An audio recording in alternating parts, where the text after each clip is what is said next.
Okay. Okay. Welcome, everybody. Today, we are at our 10th symposium for solar climate intervention. And we have two great speakers, and Ilaria Quaglia and Wake Smith. And so we will start today with Ilaria, who is from Cornell University. And she will talk about the potential of stratospheric aerosol injection to reduce climate risks of explosive volcanic eruptions. And Ilaria, you can share your screen. And we do the usual 20 minutes of presentation, and then about 10 minutes of questions. And I will give you a little warning after 15 minutes, so you have an idea where we are. Okay. I say just go ahead. So the title is different from what I suggest to present the first time, because this work is about to be published on GRL, so stay tuned. And what we are looking is the risk of explosive volcanic eruption during SAI deployment.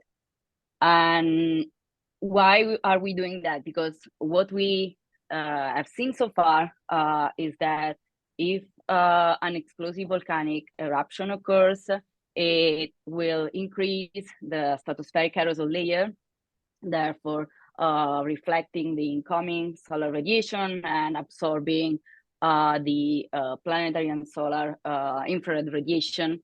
And in this way, perturbing the atmospheric and the ocean energy budget, and consequently affecting the atmospheric dynamics and ocean circulation. And by the increase of the layers itself, it will affect the stratospheric ozone concentration. But today, we will focus on the hydrological impact. And because as we've seen from, for example, this work of Awood in 2013, a volcanic eruption could affect the precipitation and the position of the intertropical convergence zone.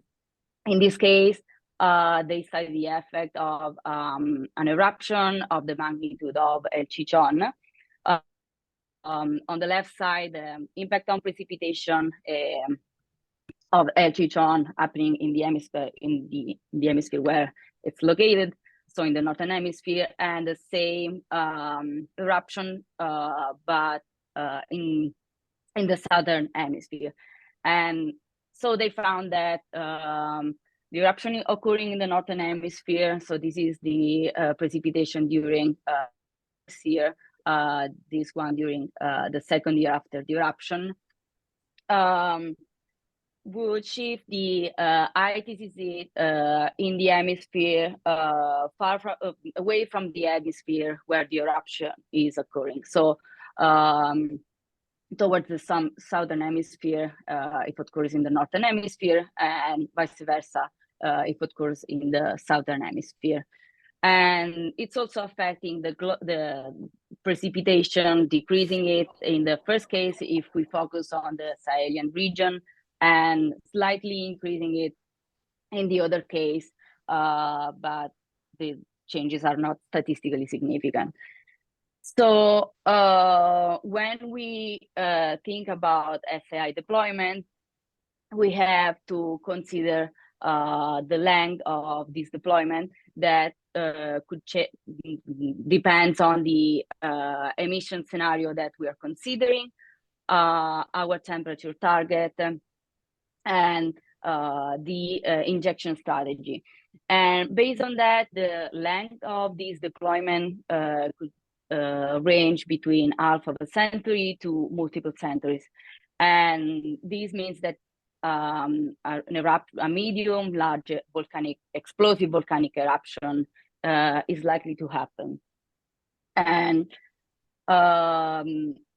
so we use the simulation performed and described in that paper from McMartin et al. 2022. we used as a background scenario the shared economic socioeconomic pathway to 4.5, an SAI simulation starting in 2035 and performed for 35 years with continuous injection of SO2 at 4 latitudes, 30 degrees north, 30 degrees south, as shown here, between around 21.5 kilometer altitude. And we performed additional simulation. We consider 2 volcanic eruptions occurring during without SAI. Injection of SO2 between 18 and 25 kilometers at the location of Pinatubo, so in the northern hemisphere, in January 2055. And we consider a medium eruption with 10 teragrams of SO2 injected, called Volt 10 TG, and a large eruption with 50 teragrams of SO2 injected. You just 1 second.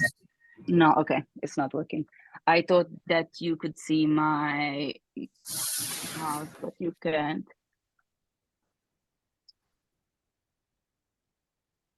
Oh, just 1 second. Can you see? Yeah, we can see your okay. mouse. Yeah, that's good. Okay. Okay, sorry. Okay, we consider these 2 eruptions, and occurring in 2015, on January 2015, when the amount of SO2 injected by the SAI strategy is around 7.5 teragrams, and mainly located in the southern hemisphere. So this is almost comparable to the medium eruption that we are considering. And in order to identify the SAI strategy, we first look at the volcanic eruption occurring without SAI. In this case, I'm showing the time series of the global sulfate burden and SAOD for the SAI strategy and the medium eruption without SAI. What we can see is that during, so 5 months after the eruption is occurring, we have that the sulfate burden and the stratospheric AOD reaches the same values of SAI. So when we look at the zonal stratospheric AOD average over this first year, we observe that it is almost symmetric in SAI, that is the blue line, with respect to the equator. Could people mute themselves? Sorry, Ilaria. Yeah, don't worry. And while it's mainly located in the northern hemisphere when the volcanic eruption occur without SAI. And another thing that we can notice is that the SAOD in the northern hemisphere for the volcanic eruption is around 0.18. That is similar to the values that we have in the southern hemisphere for the SAI strategy, that is around 0.16. This is important for our evaluation on the SAI strategy that I will show you soon. Okay, so based on that, what we can do is, if we want to minimize the changes in the global mean temperature, the only option is to stop SAI everywhere. So we had this new simulation called Volt 10 TG plus SAI off. And what we see is that the stratospheric AOD is the differences between the 2 hemispheres in the zonal SAOD is smaller compared to the eruption occurring without in a background without SAI. And from the time series, we see that the SAOD contribution from the volcanic eruption is smaller under SAI than when occurring in SSP2 4.5, and also the lifetime is smaller. Another strategy could be based on, so another objective could be to minimize the changes in the IPCC. And in order to do that, as we want to decrease the differences between the latitudinal distribution of the stratospheric AOD between the two hemispheres. So what we can do for an eruption that is similar, that is injecting an amount of SO2 that is similar or smaller than the one injected by the SAI strategy, is to stop or reduce the SAI injection in the hemisphere where the eruption is occurring. So we are using the volcanic eruption as a substitute of the SAI injection. In this way, what we obtain is a new simulation for the medium eruption that is given by the line in light blue. We obtain SOD distribution that is more uniform with respect to symmetric with respect to the equator. And what we found from the time series is that we will have a larger sulfate burden and global SAOD with respect to the SAI strategy. And until 2 years after the eruption occurs, so after 2 years, we had to restart the injection in the northern hemisphere. And when we consider the large eruption, the only thing that we can do is to minimize the changes in the global mean temperature, because if we want to minimize the inter-hemispheric temperature gradient, it would mean that we will have to inject the same amount of SO2 in the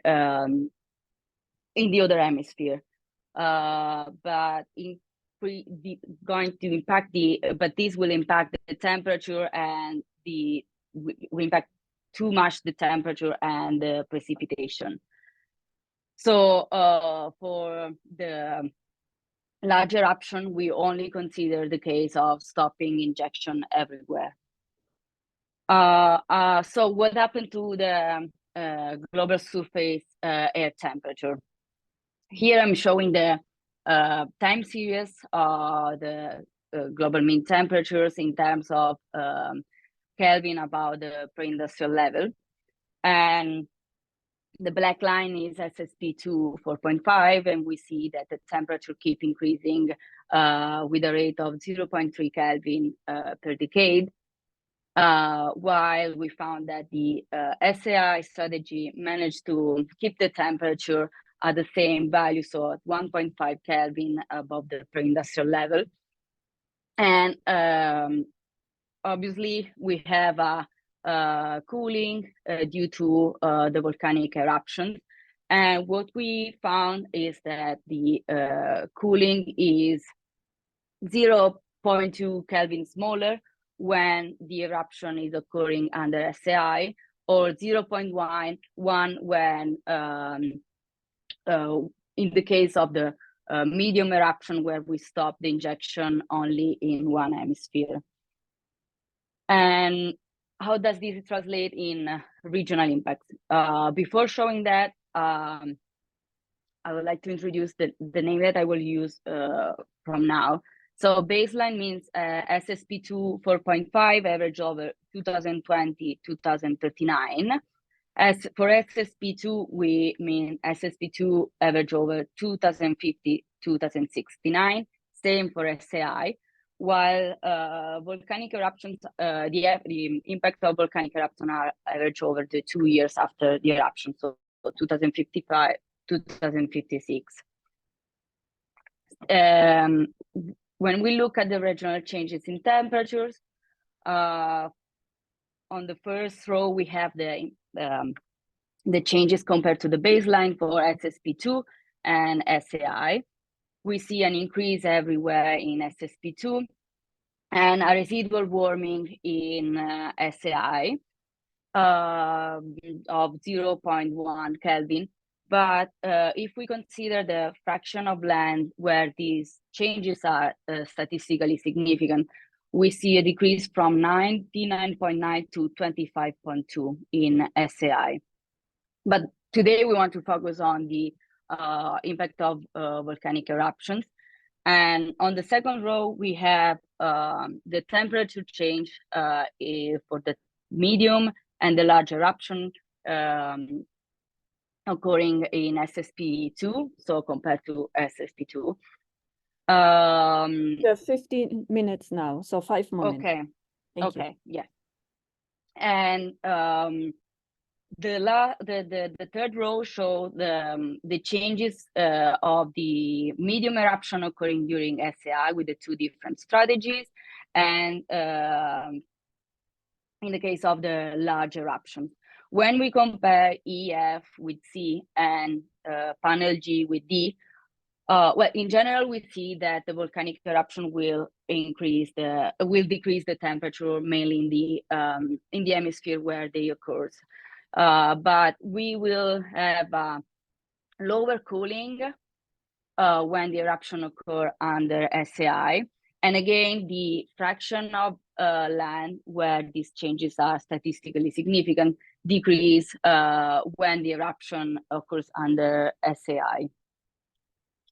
And then we look at the precipitation change. We have that the significant changes in precipitation are occurring over the tropics. In SSP2, 4.5 is not shown here, but we have a wetting of the equatorial belt and a drying of the northern tropics.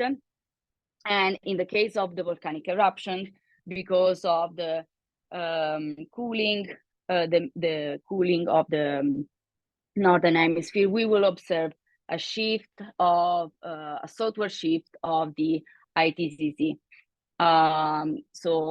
And when we compare the eruption occurring during SSP, so the dark orange line and the dark red line, with the eruption occurring during SAI, so the light orange line and the light blue and pink line, we observe that the southward shift is 1 or 1.4 degrees smaller under SAI. And also for the precipitation, we observe that the change in is the percentage of land affected by this change is smaller when the eruption is occurring during SAI. And then we want to focus on the impact on these 2 regions, the Central Africa and the Indian subcontinent, since they could be sensitive to precipitation changes in terms of food and water security. And focusing on the second panel that show the changes in precipitation in the case of medium eruption occurring with or without SAI. We see a reduction of the precipitation change in the late summer and in the early autumn. And also, if we look at the light blue line, we see that these changes average over the whole summer season is almost 0. And this is given by the dot on the right side of the plot. But in general, even for the largest eruption, we observe reduction of the precipitation change when the eruption is occurring under SAI. So to conclude, we find that the deployment of SAI will not increase the hydrological risk of a volcanic eruption. And actually, we can may reduce some of the risk by managing the injection strategy. And this is more relevant for the medium-sized eruptions than the larger-sized eruption. But even in that case, the impact of the residual SAI strategy won't be more risky than the volcanic eruption occurring without SAI. Thank you. Thank you, Ilaria. If you want to stop sharing, we can now open it up for questions. Please Yes. Raise your hand and also put your questions in the chat. Ellen has a first question. Ellen, please go ahead, unmute and yeah. And your sound is very strange. Yeah, no, Ellen, we can't hear you. Something is wrong with the sound. Maybe you could please put your question in the chat or try again, but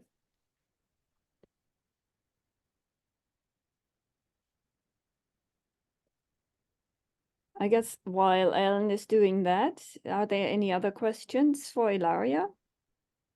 I think I have a initial question. So really, when we do SAI and a volcanic eruption there, that's really the worry, right? We'll start changing drastically the temperature, but only for a short time. So the message is if it's a eruption while we do SAI, the impacts are pretty similar to if we wouldn't have done SAI. But we do have the chance to kind of counteract the effects. But then afterwards, you know, when the volcano decays, will be, you know, temperatures are cooling a little bit and then they are warming. So this will be a change in temperature. Is that the idea to just keep going with SAI as the volcano declines? Well, yes. And what we can do is to use the feedback algorithm also in the case of a volcanic eruption. But here, for simplicity, what we did for our simulation was just to stop the eruption and manually increase the eruption, just looking at the global mean values. So, but yes, something like that could have been done. Yeah, so here's Ellen's question. You still get more cooling with SAI combined with volcanic eruption, correct? Yes, because you will still have the effect of SAI, and the aerosol coming from SAI will still be there, but the impact of the volcanic eruption itself would be smaller. But yes, also we saw that from the time series that the value is is larger or smaller. I mean, is larger in magnitude, in absolute values. So yeah, so Ellen says because they Yes. are aerosols, sulfur dioxide from volcanoes produce larger particles, the effect is larger. But yeah, and that's why we also observe that the lifetime of aerosol is smaller when the eruption is occurring during SAI. We saw it in the slide showing the stratospheric AOD, where it's much steeper than it's much. Yes, okay. The curve is much steeper when the eruption is occurring during SAI. Mm-hmm. Yeah, sure. So let's go to the next question. Hongwei, do you want to unmute yourself? Yeah, thank you for the great talk. I have a question about the way you evaluate, like as you said, SAI will not increase the climate risk of volcanic eruption, but have you checked instead of global mean, like the other metrics, for example, the hemisphere asymmetry or like some extreme events instead of the mean temperature? Just curious. We only look at the changes in the interhemispheric temperature gradients, not on the not at the extreme events, and that's why then we only focus on the impact on the on these two regions. So instead of looking at the extreme events, we just look at the most sensitive regions, the one, yeah. And for changes in the interhemispheric temperature gradients, what we see is mostly what is then shown by the shift in the ITCZ. The results are consistent. I mean, what we see for that is what we are expecting for the shift in the ITCZ. Thank you. Okay, great. Ellen just asked basically what is new here. I think this is the first study that looked at this with the feedback controller. Do you want to add? Yeah, I think it's that. I mean, of course, the results that we are shown are similar to what has been found from Jim Awood or and Anton Laxo in another paper from last year, I think. But what we have done here is to see how it will change if we change the strategies, because in that case, Anthony just considered the case of continuing or stopping the injection. But we want to show that there's something else we can do. Okay. Are there any other questions? I don't think there are any hands up. If you want to stop sharing, then yes, sure.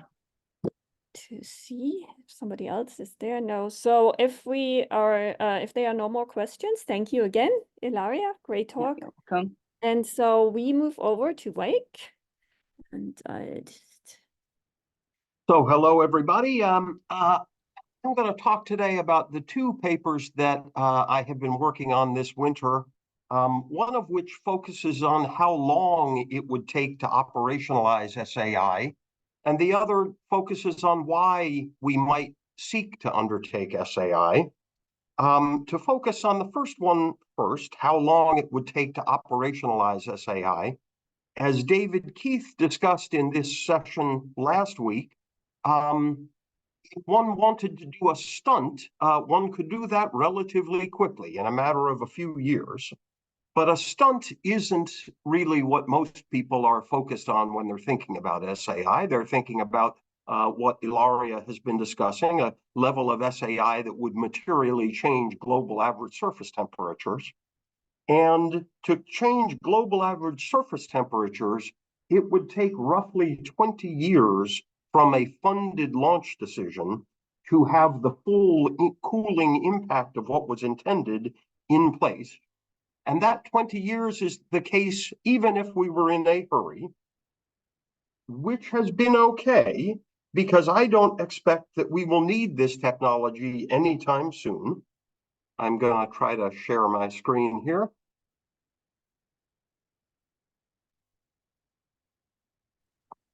okay.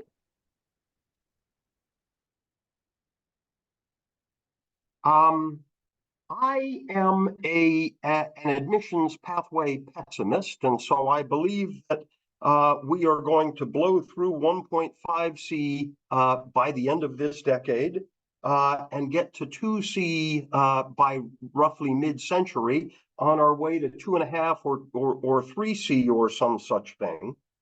But it's only in that latter part of the century context that I can imagine the world actually undertaking SAI. We can suggests that it might be scientifically called for earlier than then. But I just think the world is very apprehensive, and that is therefore unlikely earlier than then.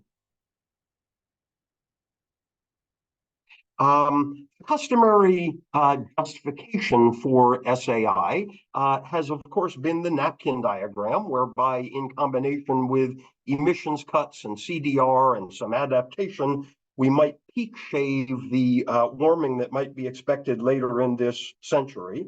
And the timing that I could imagine by which that might happen, I think it's only in the context of very serious warming that this sort of peak shaving strategy would be called for. So I imagine that's above 2C somewhere, which is to say in the latter half of this century. I can imagine that only then would the world get sufficiently concerned about rising temperatures that it would want to undertake this remedy. And so I have not felt that we need to push this technological solution upon the world. If the world is headed where I think it is headed, when the world needs this tool, they'll come find us. We just need to have a tool that could be ready. But recent scholarship has begun to change my view as to what it is that might provoke the onset of SAI, and that rationale for what may bring this on, other than peak shaving, is tipping elements. These are, of course, features in the Earth system that have bimodal but qualitatively distinct stable states, such that if we force temperatures beyond the tipping point, the system may reorganize quite substantially. The customary analogy is a tipping chair, where you can tip it back a little bit and it stays roughly upright.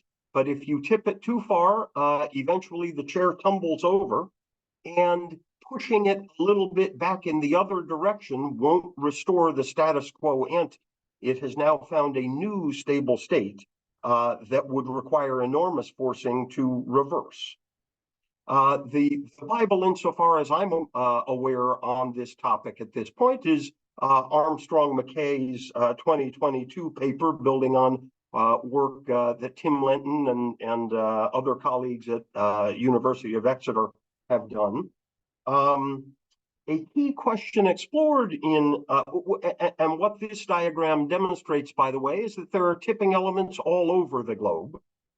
A key question explored in Armstrong McKay is where the minimum tipping thresholds are, and likely tipping thresholds that might cause a tip. And this tipping element science, insofar as I'm aware, is relatively new and immature. So we don't actually know exactly where those thresholds may lie. So they are expressed in ranges. And here are some of the tipping elements and some of the ranges that are theorized. The AMOC is one that is often focused upon. The AMOC has a minimum tipping threshold of 1.4 C, a likely value of 4 C, a maximum value of 8 C. So that's a very wide range of temperature outcomes that might provoke a tip of the AMOC. 4.0, that shouldn't worry us at all. That is not likely to happen in this century, so long as climate remains linear with concentration buildup rather than nonlinear. But as long as temperature increases remain linear, assuming we're on an RCP 4.5 type trajectory, we're a long ways from 4 degrees Celsius. And if we ever got near 4 degrees Celsius, that probably would have provoked the sort of global peak shaving SAI that we earlier talked about. So that SAI might be there to save us from the AMOC tip as well. But what if the 1.4 C minimum threshold turns out to be where the threshold actually is? We will cross 1.4 C in roughly 2040. The scariest portrayal of tipping element disasters of which I'm aware is the one presented by Ditlevson and Ditlevson last summer, which said that there's a 95% likelihood of an AMOC tip in this century, with a best guess value of 2057. If 2057 turned out to be real, most of the people on this call would see that with their own eyes. That would be an astonishing outcome. When I asked Peter and Suzanne what remedy they had in mind in respect of such a tip, their answer was, that's why we need to get to net zero quickly, so that if the tip happens in 2057, it can be avoided. You all will consult your own views on this, but I think the chances of reaching net zero by 2057 are very low. So if that's our plan to avoid an AMOC shutdown, should the threshold be at the low end of the range, that's a very risky plan. Our fossil fuel energy system is one of the biggest features in the global economy. It's like those huge, here's the 2057 tip proposed by the Ditlevsons. But back to the fossil fuel economy, it's like one of these huge Panamax ships. Once they get going, they're difficult to steer and impossible to stop. The negotiators at the Rio Earth Summit and the Kyoto Protocol and the Paris Agreement all imagined that they could stand in the middle of the ocean and command such a ship to stop, and the fossil fuel economy would stop. That has proven to be naive. We're steering the ship towards renewable energy sources, but we are not stopping it or even yet slowing it down. Emissions continue to grow. Now we're advised by Armstrong, McKay, and others that perhaps we're sailing into a complex of reefs that we can't yet see. Our implicit plan by which to avoid the reefs is to stop the ship, but that isn't working. So our de facto plan is simply to hope that there are no reefs in our path as we sail forward for decades, perhaps the remainder of this century. Now, perhaps there are no reefs. The AR6 assessed the likelihood of an AMOC shutdown in this century to be very low. Many of the climate modelers I know are not as spooked as I am. But when I press those same modelers as to whether, therefore, we can relax about the AMOC and the prediction that the Ditlevsons make, they customarily retreat to the position of, oh, no, I don't think that's likely, but I can't rule that out. In which case, this is back to being terrifying. The punchline here is that if we take seriously the prospect that we may encounter tipping points before net zero, then we need some alternative plan by which to preserve our climate security in respect of tipping points. Fortunately, in respect of some possible near-term tipping thresholds, a better plan may be available via SAI, not the global peak shaving SAI, but a distinct form, a polar solar geo program intended to arrest tipping elements at high latitudes. We target high latitudes in this theoretical construct for two reasons. One is that many, although by no means all, of the low temperature threshold tipping points that we may encounter in mid-century reside at the poles. Those include the aforementioned AMOC and the related subpolar gyre and abrupt permafrost thaw and the ice sheets lying on top of Greenland and Antarctica. Each of these have minimum trigger values below 2C, meaning we could transgress them before 2050. There are also secondary targets at the pole, of course, that do not appear to have bimodal stable states and therefore are not properly defined as tipping elements, but which are driving much of the application that is causing the Arctic to warm faster than anywhere on Earth. And those are summer sea ice extent and gradual permafrost thaw.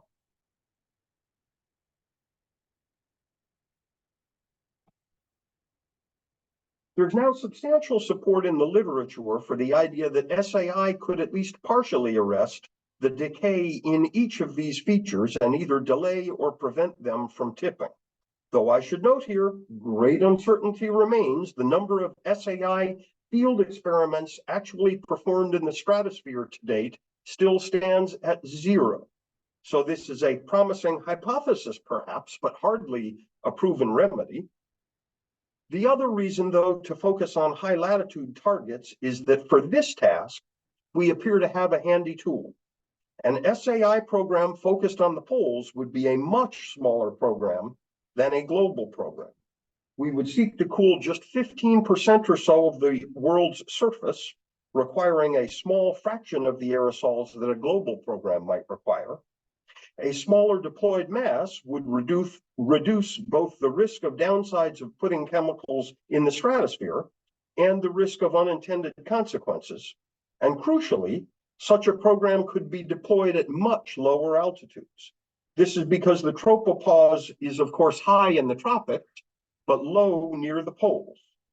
For an effective SAI program, we've got to be above the tropopause and in the lower stratosphere. Whereas that would be very challenging at the in the tropics and subtropics and require a new aircraft, this could be done in the poles with existing or near the poles with existing aircraft. An effective subtropical and tropical deployment altitude is about 20 kilometers, roughly twice as high as normal aircraft can fly. So airliners, tankers, fighter jets can't get there. Spy planes can get there in the lower right, but they carry essentially nothing. Whereas what we need is a leaping aerial dump truck that can haul millions of tons of material annually to this high perch. And that aircraft exists only on paper per the designs that we've previously done with colleagues at Boeing. This is one reason why peak shaving would take roughly 20 years to deploy to put in place. The first 10 years of that span would be required simply to design and certify a plane that looks something like this. Then you would need another decade to manufacture the hundreds of aircraft that would be required to comprise the fleet. You could start deploying in year 10 or 11 once you've got a handful of airplanes, but if you've got a 0.5 or 1C cooling target, it will take you roughly to year 20 before you can achieve that. However, a subpolar program where the tipping elements would be the target, an effective altitude there is more like 13 kilometers, roughly a third less high than in the tropics. And new research per a paper I have just submitted yesterday indicates that that mission could be flown with an existing aircraft, specifically the 777. The 777 would need to be substantially redesigned and modified to become a 777 special tanker, and just engineering the mod program would require roughly 3 years. Installing tanks on the main deck, taking out all of the passenger and freighter items, strengthening the floor, modifying the wings in various ways. But all of this could certainly be done. And then a fleet of roughly 100 aircraft would be newly manufactured by Boeing per this mod program, which would take the remainder of a decade. But relative to a global SAI program, a polar one could begin deployment in roughly year 4 rather than year 10, and it could reach its cooling target in roughly year 10 rather than in year 20, meaning that if we commenced a funded launch in 2030, we could actively manage to defend against tipping elements at the poles by roughly 2040, so that if we start crossing thresholds in that time frame, we would have a way to respond. We are at 15 minutes now, Wake. I won't need them all. A polar solar geo program targeting tipping elements would differ from a global program in several ways. As mentioned, it would occur just in the subpolar regions at roughly 60 north and 54 south. The base locations might be Anchorage and Stockholm and the tip of Patagonia. From these bases, the deployed aerosols would flow poleward per the Brewer-Dobson circulation, placing a parasol over the Arctic and Antarctic. Another factor driving the time frame in which this could be stood up is airport capacity. Operating such a program from Anchorage and Stockholm in the northern spring and Patagonia in the southern spring would require a great deal of new airport capacity, roughly doubling capacity at Anchorage and Stockholm. And building that capacity would take roughly a decade. At the tip of Patagonia, we would have to expand airport capacity by roughly 25x. That's essentially new airports, and that is unlikely to be able to be done in a decade, more like 15 or 20 years. So the southern program might lag the northern program by some years. One might ask why we need a southern program at all, since most of our targets are in the Arctic. But as Ilaria earlier mentioned, one of the key elements of an SAI program would be to avoid disturbing the ITCZ. So this would necessarily be a bi-hemispheric effort. Deployments would occur only in the local spring and summer, thanks to Walker Lee's research on this topic. The aerosols would endure from those deployment points through the summer, but fall out by the fall. We published a paper in 2022 that estimated that roughly 13.3 teragrams of SO2 a year could lower average temperatures within the target zones by 2°C, meaning that the cooling in the summer season would be much more dramatic than that, since that's the season in which you're cooling. Roughly 100 777 aircraft would be capable of hauling those deployed masses.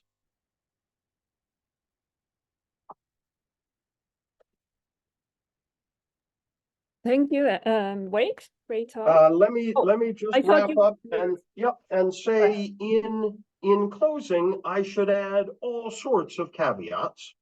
We still have a merely rudimentary understanding of the Earth system tipping elements. For that matter, the whole climate domain is filled with uncertainty. It remains unclear when we might reach net zero and how sensitive the climate is to increased concentrations. SAI, of course, is highly uncertain. We still haven't done any experiments in the stratosphere. So it would be premature to actually start developing SAI deployment technology today. But again, if we take seriously what we think we do know about tipping elements, it seems very imprudent to wait too long before developing such technology. So I'm afraid we need to accelerate research dramatically, both in respect of tipping elements, but also in respect of SAI as a way of managing them. SAI is often talked about as a break glass in case of emergency, a climate intervention, but that analogy only works if there's a fire extinguisher in the cabinet. If we haven't installed a fire extinguisher in the cabinet, breaking the glass does nothing. This would be a way of putting a fire extinguisher in the cabinet that might defend us from tipping elements.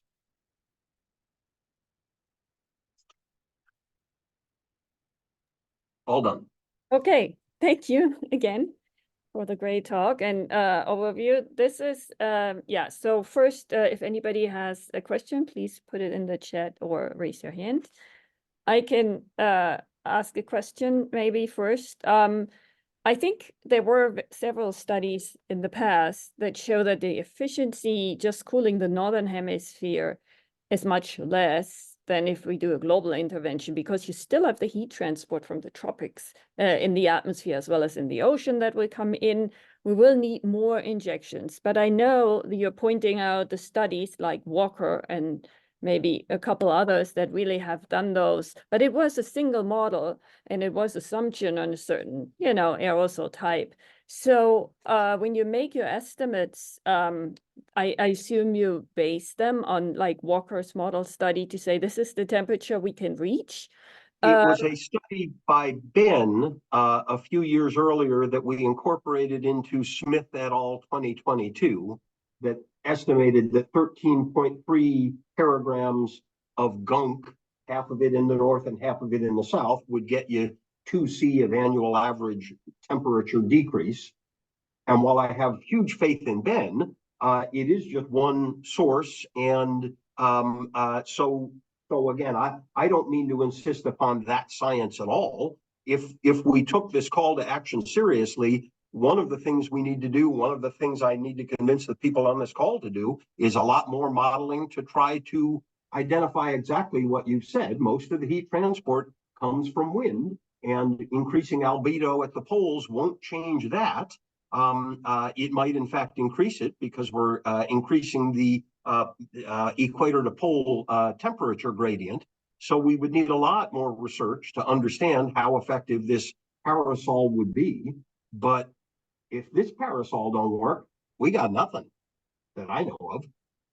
Yeah, so the timing, exactly, that's what you're pointing out. The timing is just more realistic to build something that you can actually reach right now. And that's the point. And I absolutely agree that maybe looking into it in more detail, as Ellen also mentioned in the chat, if you, of course, not do it, I mean, if you inject somewhat more in one hemisphere or change the albedo in one hemisphere differently than in the other, as Ilaria showed, we can have large changes in the IDCC. So we do need that confidence, of course, to Yep. do modeling, to do multi-model comparisons. And since the same fleet, or rather, since we're only intending to deploy in the local spring and early summer, the same 100 airplanes can deploy in the Arctic March through June, and then in the Antarctic September through December. So it's a single fleet of aircraft operating from two sets of bases. And just to clarify, Alan also mentioned ozone. The reason for the seasonality is, of course, to not destroy ozone when you put the aerosols in. Is that correct? The which analogy? The seasonality, you don't want to put aerosols largely into the polar vortex at the season when you have the ozone hole, for example. It is for a different reason that one would do it. One would do it because there's no sun to deflect in the winter, but it does turn out to work out exactly as you say. You could avoid the early spring season when the ozone hole threat is greatest. Again, but this may also, I'm seeing from Alan, this may be a reason why you would ultimately want to deploy with something other than sulfur. That too is an experiment we still need to do. Andrew has his hand up. Andrew, do you want to unmute?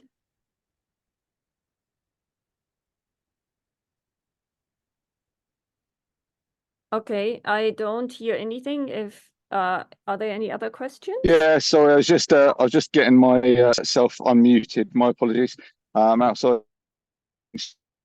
Yeah, Wade, just a point of information, really. I mean, you said that the number of experiments done in the Strat is 0. That might be a bit of a rounding error. There are 3 separate teams that have worked in this field. So there's Make Sunsets, although they're not publishing their results, they're at least declaring what they're doing. I was reading up on they have said yesterday, and they're making public their per monthly kilo release.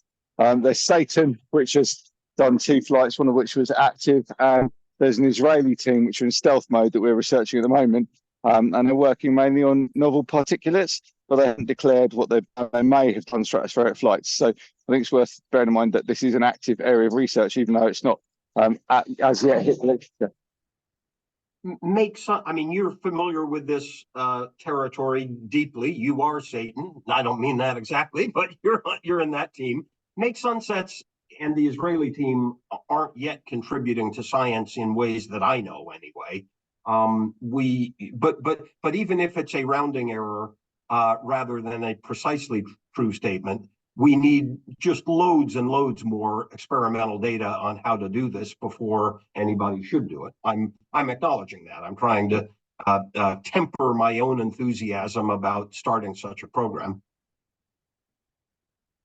Yeah, don't disagree. And great work on the Dreamliner type program. I think it's absolutely what we need to see, solid engineering research. And it's a really interesting conclusion you come to that we might be able to do it with airliners to a meaningful climatic extent. So at least 2 thumbs up for that, absolutely 3. Yeah, that the work behind that will be in the paper when it comes out in several months. But it does turn out that the service ceiling of many modern, very modern airliners is 43,000 feet, which is exactly where we would seek to deploy at 60 North and 54 South. Okay, Danielle has posted a figure in the chat. Danielle, do you want to say something to that?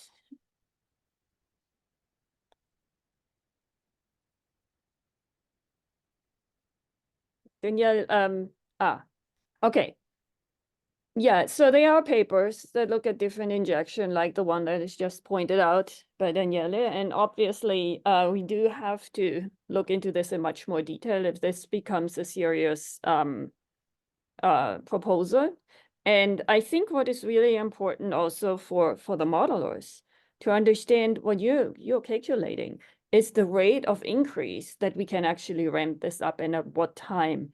So that's different scenarios that one can think about how fast, I mean, this is all assumption on certain economic conditions, right?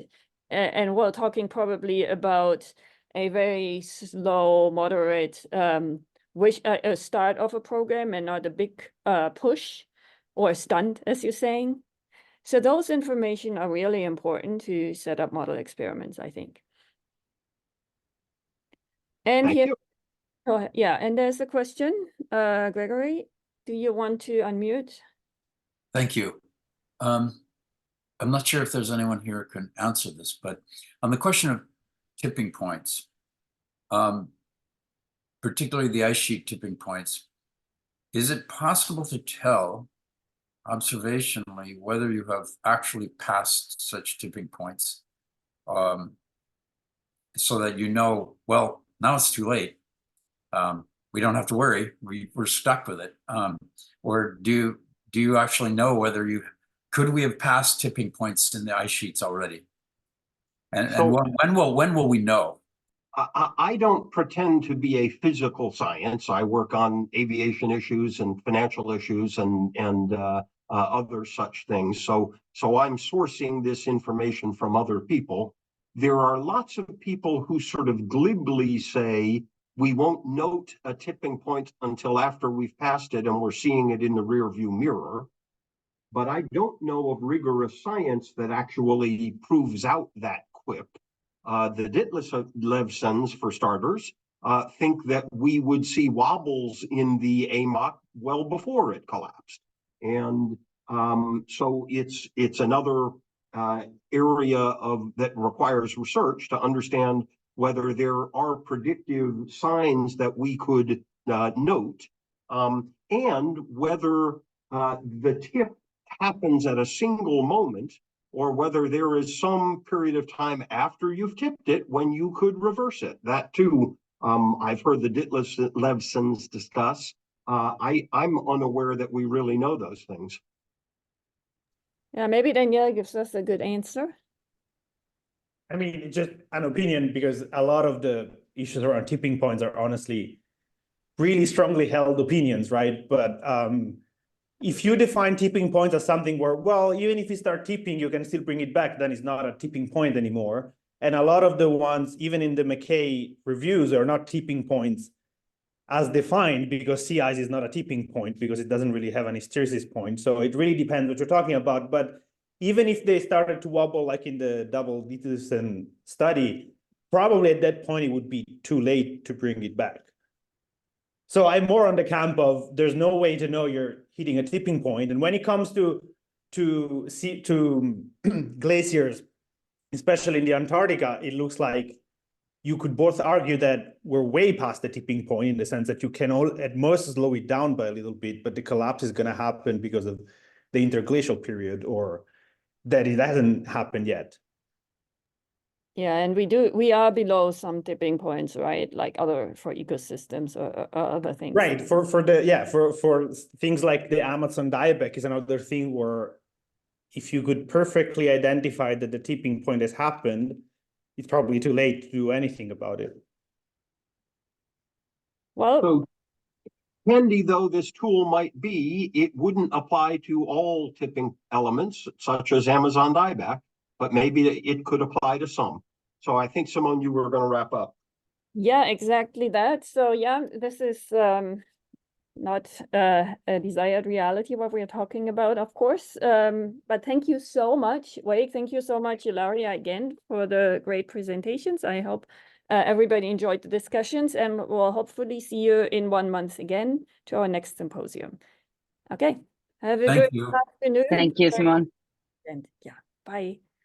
Thanks, everybody.